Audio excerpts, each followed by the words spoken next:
കോൺഗ്രസ് 37 ഇടത്തേക്ക് ലീഡ് താഴ്ന്നിരിക്കുന്നു. 46 എന്ന കേവല ഭൂരിപക്ഷത്തിലേക്ക് BJP ഉയർന്നിരിക്കുന്നു. ലീഡ് നില ഹരിയാനയിൽ സംഭവിക്കുന്നത് എന്താണ്? എക്സിറ്റ് പോളുകൾ മറികടന്നുള്ള ഫലപ്രവചനമാണ്. 10 വർഷത്തെ ഭരണം കോൺഗ്രസ് ഭരണം അവസാനിപ്പിച്ചുകൊണ്ടാണ് BJP അധികാരത്തിൽ വന്ന് ഹാട്രിക്കാണ് പ്രതീക്ഷിച്ചത്.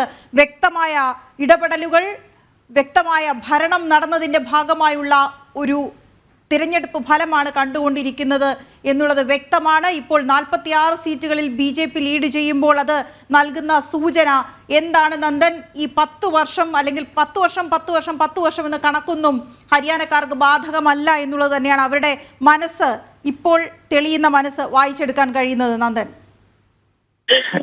ഹരിയാനയുടെ രാഷ്ട്രീയ ചരിത്രത്തിൽ മറ്റൊരു ഏടുകൂടി എഴുതി ചേർക്കും BJP എന്നുള്ളതാണ് ആദ്യ ഫലസൂചികൾ വ്യക്തമാക്കുന്നത്.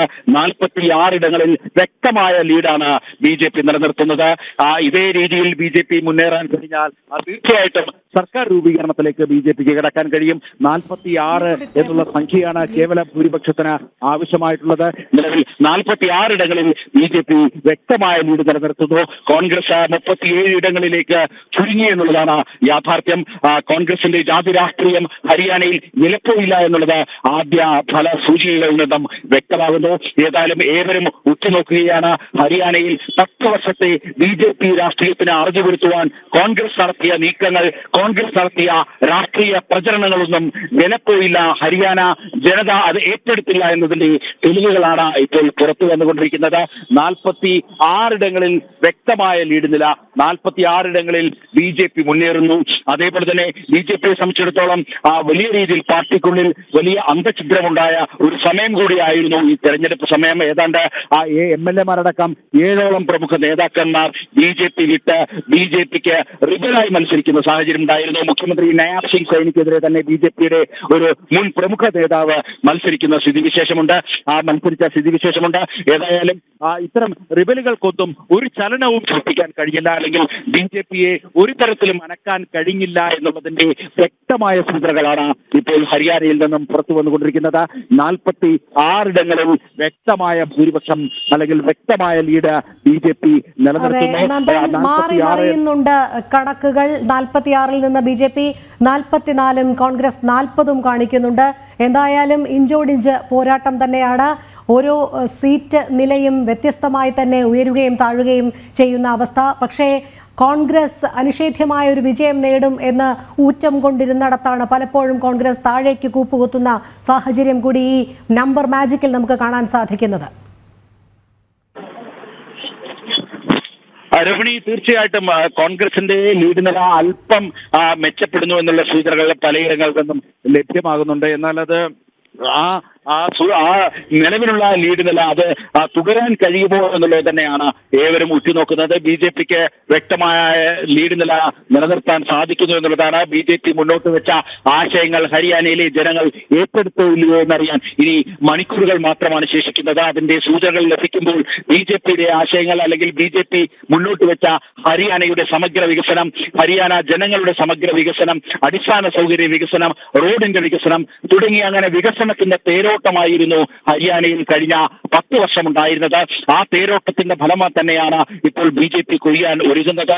ഏതായാലും കോൺഗ്രസ് ക്യാമ്പുകൾ അല്പം നിരാശയിലേക്ക് നീങ്ങിയിരിക്കുന്നു. ഇതുവരെ വലിയ ആഘാതത്തോടു കൂടി നിന്ന കോൺഗ്രസ് ക്യാമ്പുകളിലേക്ക് നിരാശയുടെ നിരാശ ഇതിനോടകം തന്നെ അവിടെ പടർന്നെത്തിയിരിക്കുന്നു എന്നുള്ളതാണ്. സൂചിപ്പിച്ചതുപോലെ തന്നെയാണ് ആഹ്ലാദ ആരവങ്ങൾ മുഴങ്ങിയിരുന്ന കോൺഗ്രസ് ക്യാമ്പുകൾ ഇപ്പോൾ നിരാശയിലേക്ക് നീങ്ങുന്നുണ്ട്. ആശങ്ക അവരെ ബാധിച്ച് തുടങ്ങിയിരിക്കുന്നു.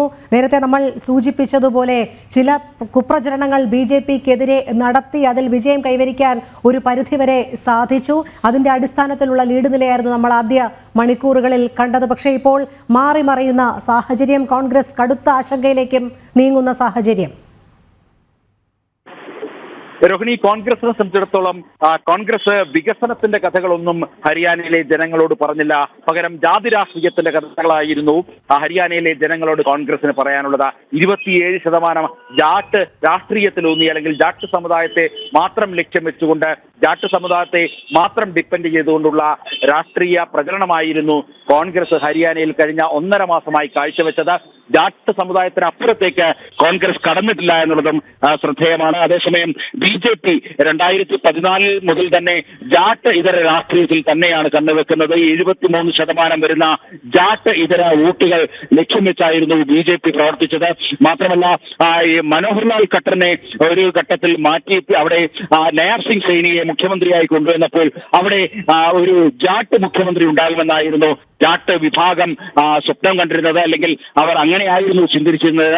എന്നാൽ BJP അതിനെ നേരെ വിപരീതമായി ഒരു OBC വിഭാഗത്തിൽ നിന്നുള്ള വ്യക്തിയെ, നയാബ് സിംഗ് സൈനിയെ മുഖ്യമന്ത്രിയാക്കി മറ്റൊരു സന്ദേശം OBC വിഭാഗത്തിനും ദളിത് വിഭാഗത്തിനും അതായത് ജാട്ട് ഇതര സമൂഹത്തിനും BJP നൽകിയത് എന്നുള്ളതാണ്. എന്തായാലും ആ സന്ദേശങ്ങൾ ജാട്ടിതര സമൂഹം ഏറ്റെടുത്തു. മാത്രമല്ല ജാട്ട് പാർട്ടികൾ എന്ന് വിശേഷിപ്പിക്കുന്ന JJPക്കും INLDക്കും ജാട്ട് സമൂഹത്തിനിടയിൽ ഒരു വേരോട്ടവും ഉണ്ടാക്കാൻ കഴിയില്ല, നിലനിൽപ്പില്ല എന്ന് തെളിയിക്കുന്ന തെരഞ്ഞെടുപ്പ് ഫലം കൂടിയാകും ഇന്ന് പുറത്തു വരിക. ഏതായാലും INLD ഇത്തവണ ജാട്ടിന് ഉപരി മറ്റ് ദളിത് വോട്ടുകൾ കൂടി ലക്ഷ്യം വെച്ചുകൊണ്ട് BSPയുമായി സഖ്യം ചേർന്ന് മത്സരിച്ചു. ഒപ്പം JJPയും സഖ്യത്തിൽ മത്സരിക്കുന്ന സാഹചര്യമുണ്ടായി. സഖ്യത്തിൽ മത്സരിച്ചിട്ടുകൂടിയും അവർക്കൊന്നും ഒരു തരത്തിലുള്ള മുന്നേറ്റവും ഉണ്ടാക്കാൻ കഴിയില്ല. ആം ആദ്മി പാർട്ടി വലിയ വേരോട്ടമുണ്ടാകും, ഹരിയാനയിൽ കാലുറച്ചു നിൽക്കാമെന്ന് കരുതിയാണ് 89 മണ്ഡലങ്ങളിൽ ആം ആദ്മി പാർട്ടി മത്സരിച്ചത്. കോൺഗ്രസുമായി സഖ്യം ചേർന്ന് ആദ്യം മത്സരിക്കുവാനുണ്ടായ തീരുമാനം സീറ്റ് വിഭജനത്തെ ചൊല്ലിയുള്ള തർക്കത്തെ തുടർന്ന് അവർ പിൻവലിച്ചു, അല്ലെങ്കിൽ അത് മാറ്റിവെച്ചു. തുടർന്ന് 89 മണ്ഡലങ്ങളിൽ ആം ആദ്മി പാർട്ടി ഒറ്റയ്ക്ക് മത്സരിക്കുവാൻ തീരുമാനിച്ചിരിക്കുന്നു. ഡൽഹിയോട് ചേർന്ന് കിടക്കുന്ന ഹരിയാനയുടെ നിയമസഭാ മണ്ഡലങ്ങളിലും പഞ്ചാബുമായി ചേർന്ന് കിടക്കുന്ന അംബാല അടക്കമുള്ള മണ്ഡലങ്ങളിലും ആം ആദ്മി പാർട്ടിക്ക് വലിയ മുന്നേറ്റമുണ്ടാക്കാൻ കഴിയുമെന്നുള്ള പ്രവചനങ്ങളായിരുന്നു ഉണ്ടായിരുന്നത്. അതേസമയം ബാക്കിയിടങ്ങളിൽ ആം ആദ്മി പാർട്ടിക്ക് ഒരു തരത്തിലുള്ള മുന്നേറ്റം ഉണ്ടാക്കാൻ കഴിയില്ല എന്നുള്ളതും എക്സിറ്റ് പോൾ ഫലങ്ങളിൽ വ്യക്തമാക്കിയിരുന്നു. ഏതായാലും എക്സിറ്റ് പോൾ ഫലങ്ങളൊന്നും യാഥാർത്ഥ്യമാകില്ല, അല്ലെങ്കിൽ അത് യാഥാർത്ഥ്യത്തിലേക്കല്ല എത്തിക്കുന്നത് എന്നുള്ള സൂചനകൾ ലഭ്യമാകുന്നുണ്ട്. ഇതിനോടകം വ്യക്തമായ ലീഡ് നില BJP നിലനിർത്തുന്നു. 46 എന്നുള്ള കേവല ഭൂരിപക്ഷ സംഖ്യയിൽ തന്നെ ഉറച്ചു നിന്നുകൊണ്ട് BJP ലീഡ് നില ഉയർത്തുന്നു. കോൺഗ്രസിന്റെ ലീഡ് നില കുറഞ്ഞു വരുന്ന സാഹചര്യമാണ് നിലനിൽക്കുന്നത്. അതേസമയം INLDയും JJPയും കൂടുതൽ ചിത്രത്തിലെത്താൻ കഴിയത്തില്ല എന്നുള്ള യാഥാർത്ഥ്യവുമുണ്ട്. BJPയുടെ തെരഞ്ഞെടുപ്പ് പ്രകടന പത്രികയിൽ ഉൾക്കൊള്ളിച്ച ഓരോ കാര്യങ്ങളും ജനങ്ങൾ ഏറ്റെടുത്തു എന്നതിന്റെ ഉത്തമ ഉദാഹരണം കൂടിയാണ് ഇപ്പോൾ ഈ ആദ്യ സൂചികകൾ പുറത്തു വരുമ്പോൾ വ്യക്തമാകുന്നത്. പ്രത്യേകിച്ച് യുവാക്കൾക്കിടയിൽ കോൺഗ്രസ് നടത്തിയ വലിയ പ്രചരണം അഗ്നിയൂർ പദ്ധതി യുവാക്കളുടെ ഭാവി നഷ്ടപ്പെടുത്തും, ഒരു ജവാനാകുക, ഭാരതത്തിന്റെ സൈന്യത്തോടൊപ്പം ചേരുക എന്നുള്ള യുവജനങ്ങളുടെ സ്വപ്നത്തിന് വിലങ്ങുതടിയാണ് അഗ്നിയൂർ പദ്ധതി എന്നായിരുന്നു പ്രചരണം. ആ പ്രചരണങ്ങൾ ഹരിയാനയിലെ യുവജനങ്ങൾ ഏറ്റെടുത്തില്ല എന്നുള്ളതിന്റെ തെളിവാണ് ലീഡ് നില മാറി മറിയുന്നത്. ഹരിയാനയിൽ അഗ്നിയൂർ പദ്ധതി കഴിഞ്ഞെത്തുന്ന മുഴുവൻ ആൾക്കാർക്കും ഹരിയാന പോലീസിൽ ജോലി, CRPF അടക്കമുള്ള കേന്ദ്ര പോലീസ് സേനകളിൽ റിസർവേഷൻ അടക്കമുള്ള പ്രഖ്യാപനങ്ങളായിരുന്നു BJP നടത്തിയിരുന്നത്. അത് ഹരിയാനയിലെ യുവജനങ്ങൾ ഏറ്റെടുത്തു എന്നുള്ളത് യാഥാർത്ഥ്യമാണ്. മാത്രമല്ല കഴിഞ്ഞ 10 വർഷം കൊണ്ട് വലിയ രീതിയിൽ തൊഴിലില്ലായ്മയ്ക്ക് പരിഹാരം കണ്ടെത്താൻ BJPക്ക് സാധിച്ചു. സ്വാഭാവികമായും യുവജനങ്ങളുടെ പിന്തുണ BJPക്കൊപ്പമാണ് എന്ന് വ്യക്തമാക്കുന്നതാണ് ആദ്യ ഫലസൂചികകൾ.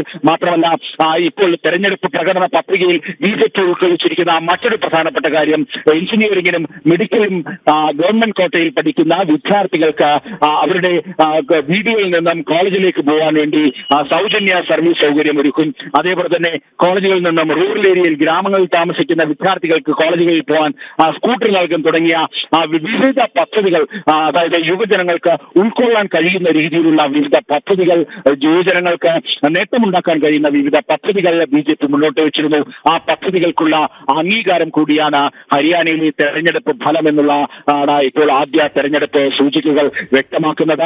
ഒപ്പം തന്നെ കർഷക സമരം കേന്ദ്ര സർക്കാരിനെതിരെ പിരിച്ചുവിടുവാൻ വേണ്ടി കോൺഗ്രസ് ശ്രമിച്ചിരുന്നു. മാത്രമല്ല കർഷക സമരത്തിന് പിന്നിൽ കോൺഗ്രസ് തന്നെ ആയിരുന്നു എന്ന് ഒരിക്കൽ കൂടി വ്യക്തമാക്കുന്നതാണ് ഹരിയാനയിലുണ്ടായ സംഭവ വികാസങ്ങൾ, പ്രത്യേകിച്ച് കർഷകരുമായി ബന്ധപ്പെട്ട് അല്ലെങ്കിൽ കർഷക സമരം, ഒരു തരത്തിൽ കർഷക സമരത്തിലേക്ക് നുഴഞ്ഞു കയറിക്കൊണ്ട് കോൺഗ്രസ് നടത്തിയത് രാഷ്ട്രീയ വേല, അത് കോൺഗ്രസിലെ ഹരിയാനയിലെ കർഷകർ ഏറ്റെടുത്തില്ല എന്നുള്ളതാണ്. പകരം 29 നാണ്യവിളകൾക്ക് താങ്ങുവില പ്രഖ്യാപിക്കുമെന്ന BJPയുടെ വാഗ്ദാനം കർഷകർ ഏറ്റെടുത്തു. കർഷകരുടെ പ്രധാനപ്പെട്ട ആവശ്യങ്ങൾ BJP അംഗീകരിച്ചു എന്നുള്ളതാണ്. സ്വാഭാവികമായും കർഷകരുടെ പിന്തുണ കൂടി BJPക്ക് ഉണ്ടാകും. അതിനാൽ തന്നെയാണ് ലീഡ് നില ഇത്തരത്തിൽ മാറിമറിഞ്ഞത് എന്നുള്ളതാണ് സൂചിപ്പിക്കേണ്ടിയിരിക്കുന്നത്. അതേപോലെ തന്നെ ഗുസ്തി താരങ്ങളുടെ സമരം, ഗുസ്തി താരങ്ങൾ കേന്ദ്ര സർക്കാരിനെതിരെ നടത്തിയ വലിയ സമരത്തിന്റെ അലയൊലികൾ ഹരിയാനയിൽ ഉണ്ടായി. ആ അലയൊലികൾ ഹരിയാനയിൽ രാഷ്ട്രീയ തിരിച്ചടിക്ക് കാരണമാകുമെന്ന പലതരത്തിലുള്ള പ്രചരണങ്ങൾ കോൺഗ്രസിന്റെ ഭാഗത്തു നിന്നുമുണ്ടായി.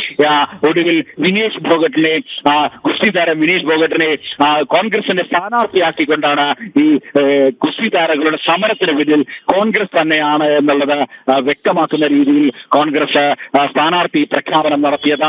ഏതായാലും അവിടെ ഗുസ്തി താരം വിനേഷ് ഫോഗട്ട് ഇപ്പോൾ നിലവിൽ അവിടെ ലീഡ് ചെയ്യുന്നു എന്നുള്ളതാണ് മനസ്സിലാക്കാൻ കഴിയുന്നത്. അതേപോലെ തന്നെ മുഖ്യമന്ത്രി നയാബ് സിംഗ് സൈനി അടക്കമുള്ള BJPയുടെ പ്രമുഖ നേതാക്കളും ലീഡ് ചെയ്യുന്നുണ്ട്. ഭൂപേന്ദ്ര ലീഡ് ചെയ്യുന്നുണ്ട്. പ്രതിപക്ഷ നേതാവും ലീഡ് നില അദ്ദേഹം ഉയർത്തുന്നു എന്നുള്ളതാണ് അറിയാൻ കഴിയുന്നത്. ലീഡ് നില മാറി മറിയുന്ന കാഴ്ചയാണ് ഹരിയാനയിൽ കാണാൻ കഴിയുന്നത്.